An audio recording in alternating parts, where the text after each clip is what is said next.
Thank you, Vice Chairman. This section is dealing with reconciliation and the legacy of the conflict, and Lurgan Branch has put forward this motion calling on OFM-DFM to publish a strategy and implementation plan to end community division. Recent weeks and indeed the summer months have seen further examples of the divisions that continue to exist within our society. And whilst we, like many other commentators, welcome the photo calls and the pictures of Peter Robinson and Martin McGuinness standing together and indeed attending football or rugby matches together, we are alarmed that the debates in the Assembly after the summer recess have been divisive. There are confusing messages continue to come from OFM-DFM. Photo ops and curtain calls are not enough to tackle the division that exists within our community. And this OFM strategy, which has been called CSI, many people now will know was binned by the majority of the community and voluntary sector and indeed ourselves in relation to the intent and the nature of the strategy. It really was about managing sectarianism as opposed to ending it.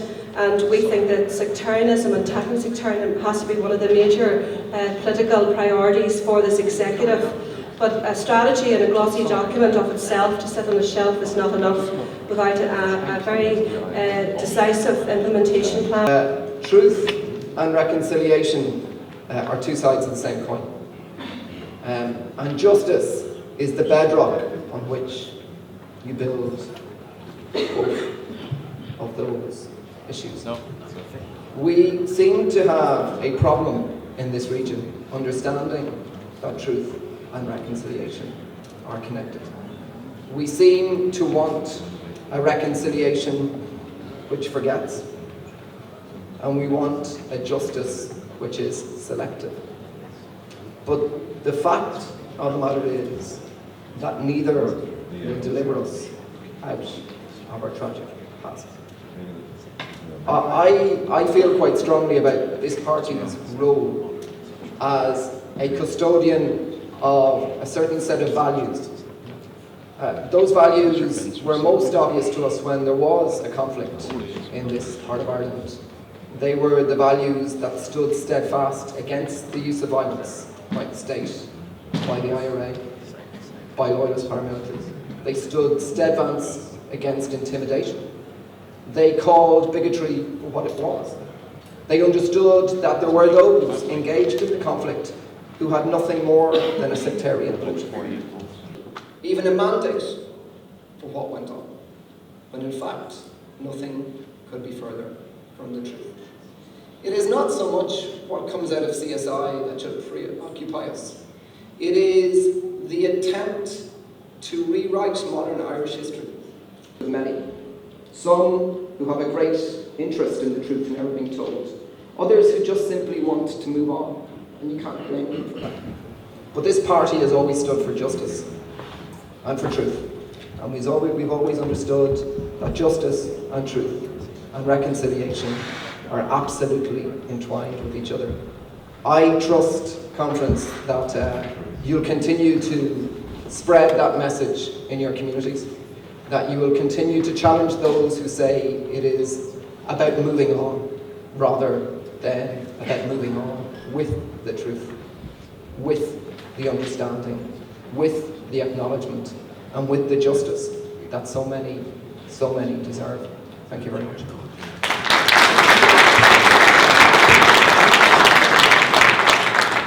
Thank you. Conference, I want to commend this motion to you. It's a motion that clearly outlines the need for an ethical mechanism for dealing with the past. It also calls on all vested interests to understand that they can no longer hide behind the "I'll jump when you jump" strategy. No one has jumped, and we're all left standing still. Conference, we're tired of the past, but we cannot seem to escape it. It's because it's too close. We hold it as such. We all know it too well. It has shaped many of the lives in this room today. It has shaped the society. It has shaped the relationships between these two islands, and it has shaped our two identities. In a counterintuitive way, it is difficult to give up. Something which has meant so much is difficult to let go. I feel, however, conference becomes exhausted by constant tillage, and our politics is suffering from that. The forum of our ideas is contained and restricted to one very well-furrowed field. The debates and attitudes at our Assembly still overwhelmingly revolve around our conflicted past. This is a cycle of convenience for both Sinn Féin and the DUP, but its ultimate result is a depressing dead end for our people. It is a cycle not only failing victims and their need for justice, truth, or a combination of both, it is also preventing the growth of our democracy. We have talked ourselves tired, conference. We know the problem. We have Ames Bradley, the Victims Commissioner's reports. What remains missing is the political will to finally and comprehensively deal with the legacy of our past. The Irish government also need to re-engage in this issue. They cannot walk away from the role in the past solution, and they need to lead the charge for that solution. Conference, dealing with the past is so important because without dealing with it, we can never expect to move forward. We can never expect to move on. This generation, my generation, deserves the chance to move on. We deserve the chance to reimagine and renew the Ireland which we inherited. We deserve the chance to hold the past in our thoughts, but to freely walk into our vision of the future. For being no doubt, conference, there is a future to be fought for. This party and constitutional nationalism stand at a moment of choice and change. Ours is a nationalism which needs to be responsive to that change in this moment. Ours has always been a nationalism traditional and radical at the one and the same time. It is a nationalism which conserves old certainties but stands ready for the challenge of change. In 2012, Northern nationalism, constitutional nationalism, must make itself relevant to this island and nation once more. It is not a relevance which can be found in the politics of the 70s. We cannot stand on the sidelines, conference, as the thought and talk of a new republic gathers pace. Our rightful place is at the heart of such discussion. The Constitutional Convention offers a once-in-a-generation opportunity to shape the Ireland of tomorrow, and we must be at the centre of it once more. Our colleagues in the South must come to understand that the true beginning of the notion of a new republic was not manifested in the crisis following the collapse of the Celtic Taggart. Rather, the foundation and formation of a new Ireland is only possible through the new political architecture formulated through our political reconciliation. Their journey towards renewal is also our journey. The conference, unless we adequately address the legacy of our negative past, we will never achieve the positive future that is promised by this new Ireland. Thank you.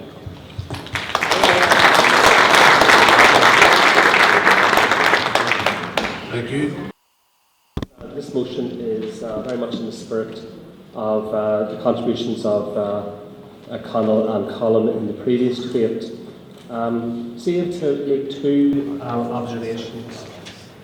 What message was the London government sending when they denied to the Finucane family the Corrie-compliant independent inquiry that he recommended? Because in the rundown to that decision by the British Prime Minister, there were some indications, and I'll put it no higher than that contrary to what you might have concluded, London was going to agree to an inquiry acceptable to Germany from the Finucane family. And around that time, in July last year, I was talking to a very senior police officer and said to him that, in my view, he had enough authority within the PSNI in order to lead that organisation towards itself acknowledging the need for a comprehensive and ethical truth process. And his reply disturbed me, and I subsequently told Geraldine Finucane what that senior police officer said. And he said that they'd been consulted by the British government, that what had happened in respect to the past was evil, and that our society couldn't take it. And it was quite clear for me at that stage that elements within the police, and probably more acutely within the security service, were going to use their authority to prevail over the inclination of the British government, if that was their inclination, towards an independent inquiry into Pat Finucane's murder, to deny the family their request. And that's what transpired. What transpired was that the vested interests, police and army and security service, in and around the British government, were able to frustrate what the family required. And in my view, what the British government was sending was a wider message, that whilst they may agree to various mechanisms to deal with the past, a robust truth and accountability process was not going to be one of them, and that the Finucane decision was representative of a deeper thinking. That's why the policy document that's just been passed by the party says that whilst we've asked the British Prime Minister to look again at how they may respond to the past, we do so with little ground of confidence. The second point I want to make is this. In my view, we are in a very vulnerable moment in terms of dealing with the past in an ethical way. Because given what the British government may or may not be moving towards, I have no doubt that the Republican movement is moving towards the same outcome. And that for all the talk from Sinn Féin about the need to deal with the past, in my view, whilst there may be some sincerity among some of them, at the end of the day, their own vested personal and organisational interests will kick in. And at the end of the day, they too will deny and suppress the truth of the past because exposure is too great a cost to what they see as themselves. And that consequently, whilst there will be more welcome words from the Republican movement, there will be more words that say, a la Claudie, that things are wrong and indefensible. There will be little on the far side of the words in terms of truth and accountability for the families who lost so much during the years of conflict. That's why conference, our policy document, again reiterates and scopes out in the way that Conal has just outlined what a comprehensive ethical truth process might deal with. It will be difficult. It will not get to all the truth. It will not reassure everybody, but it will be a lot better than what we have at present. But in order to go there, not only do we have to follow the lead of victims and survivors, and we had that in this room last night through the Pat Finucane Centre, not only must we lead it ourselves, the Irish government and the Irish political parties has to join in the leadership of a comprehensive truth process, because the risk is that the vested interests in state organisations and terror groups will go anywhere but a comprehensive truth process, and we owe it to the families, including the families of the SDLP, to ensure that there's something going.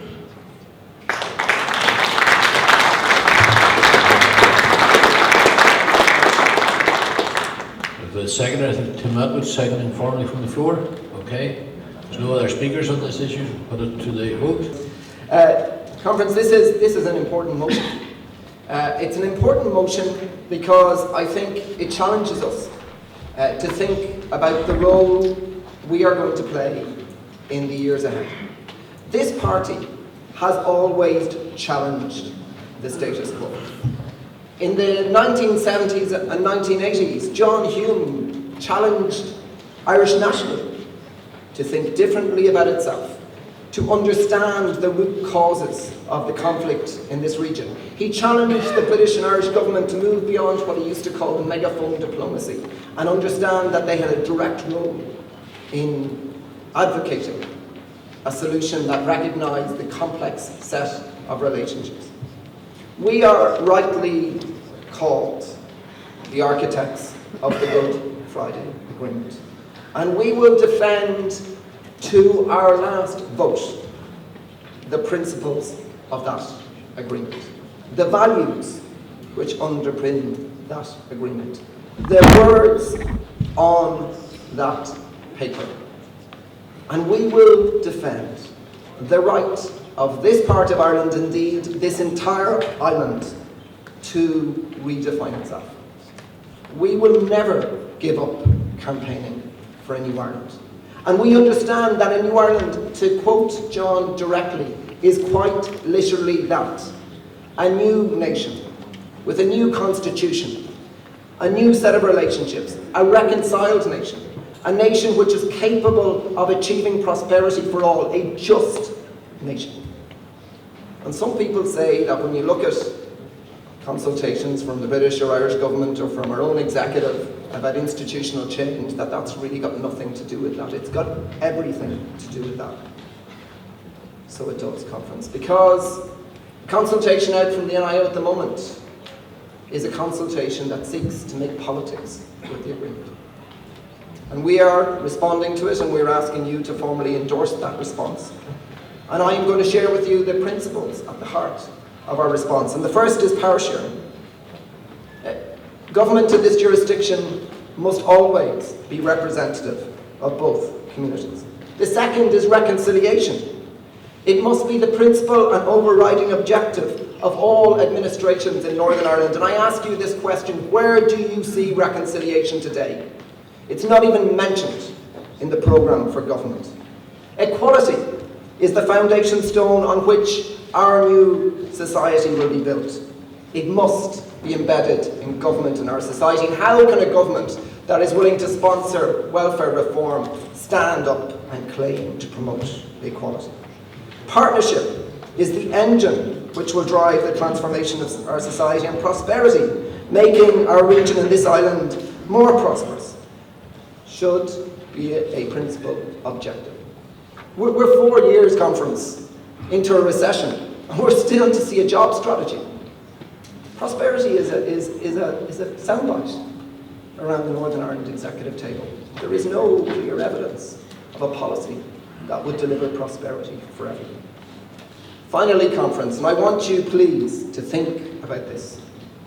Finally, we say that accountability is important, that future structures of government must be and feel fully accountable to our people. As Republicans, and I quote, we believe that power lies fundamentally with the citizen. It is important, therefore, that our citizens have the power to change governments and to hold ministers fully accountable. Conference. 2 ministers in the Northern Ireland Executive, one DUP, one Sinn Féin, have been found to have behaved discriminatorily in terms of public appointments, and yet they are unaccountable for their actions. Another minister rode a horse and cart through the ministerial code, and we know continues with impunity in his office. That is not partnership. That is not a new beginning. That is the old politics through new political masters. It is cronyistic. It is self-serving. It is about stitch-up rather than strong government. Conference, we have always been the party that was willing to challenge the system when the system was becoming corrupted. We need to think about this. We need to ask ourselves whether the system as it is today lives up to the spirit of the Good Friday Agreement, whether it is accountable, whether it gives the power of the citizen, and as Republicans, power lies with the citizen to change a government, whether it allows for real partnership, or whether in fact it is just a sham fight which is masking a very cosy consensus. Conference, we need to be open-minded about how the spirit of the Good Friday Agreement is lived in the years ahead. And if that means challenging the model of government we have today because it has become corrupted by the politics of the 2 major parties, then we will challenge that model of government, Conference. And we will do it because it is right, it is Republican. We will do it because the values of a New Ireland, Conference, the values of a New Ireland require us to be able to give power to the people. So as whenever a government that has forced through welfare reform and has undermined the many thousands of people who still live with the legacy of the conflict, that they can be held to account. Conference, I ask you to endorse this paper, and I ask you to continue to believe in this party as it has always been, a party that is not afraid to challenge, a radical party, a party that believes truly, absolutely, in the fact that government is there to serve people, not to serve its selfish interests. Thank you very much.